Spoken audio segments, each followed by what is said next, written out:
Hi guys, welcome to our channel mister Sisindri. Big Boss Telugu season 9లో మరో elimination పూర్తి అయ్యింది. ఈ వారం ఎలిమినేషన్లో భాగంగా మాధురి ఎలిమినేట్ అయ్యి బిగ్ బాస్ హౌస్ నుంచి బయటకైతే వచ్చేసింది.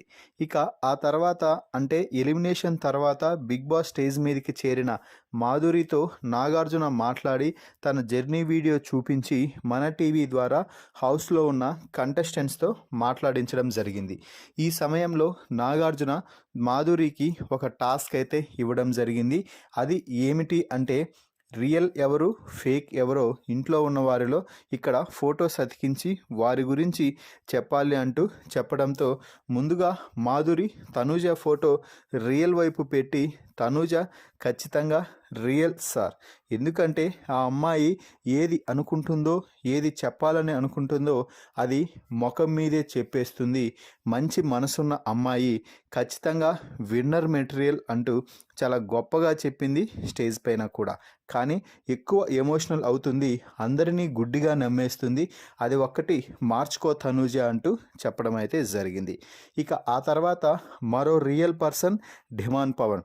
ఈ హౌస్లో అందరికంటే ఎక్కువ ఫిజికల్ స్ట్రెంగ్త్ ఉన్న పర్సన్ ఎవరు అంటే డిమాన్ అనే చెప్తాను సార్ నేను. కానీ ఆట బాగా ఆడుతున్నాడు, కానీ మాటలు కానీ చేష్టలు కానీ కొన్ని దారి తప్పుతున్నాయి డిమాన్, వాటిని సరిచేసుకో, నిన్ను కొట్టేవాడే లేడు ఈ హౌస్లో అంటూ చెప్పడం అయితే జరిగింది. ఇక ఫేక్ పర్సన్గా భరణిని అయితే చెప్పింది. భరణి గారు, మీరు ఎక్కడో నాకు కొంచెం ఫేక్ అని అనిపిస్తుంది. మీరు ఒక గోల్ పెట్టుకొని లోపలికి వచ్చి అక్కడే ఆగిపోతున్నారు. బాన్స్ అంటూ సేఫ్ గేమ్ ఆడుతున్నారు. మీరు పూర్తిగా ఇంకా బయటికి రాలేదండి.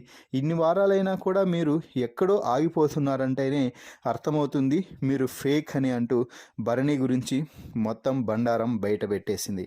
ఇక దివ్య గురించి మాట్లాడుతూ, దివ్య నువ్వెందుకో నాకు ఫేక్ అని అనిపిస్తుంది.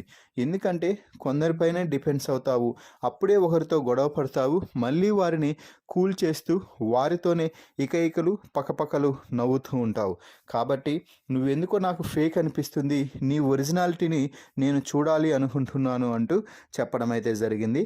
ఇక ఆ తర్వాత ఇమాన్యుయల్తో మాట్లాడుతూ, ఇమాన్యుయల్ నువ్వు నమ్మిన వారిని నట్టేట ముంచేస్తావు అని నాకు బాగా అనిపిస్తుంది. కామెడీ పరంగా కానీ టాస్కుల్లో కానీ మంచిగా ఆడుతున్నావు, కానీ నీకు సపోర్ట్ కావాల్సినప్పుడు అందరూ నీకు సపోర్ట్ చేయాలి.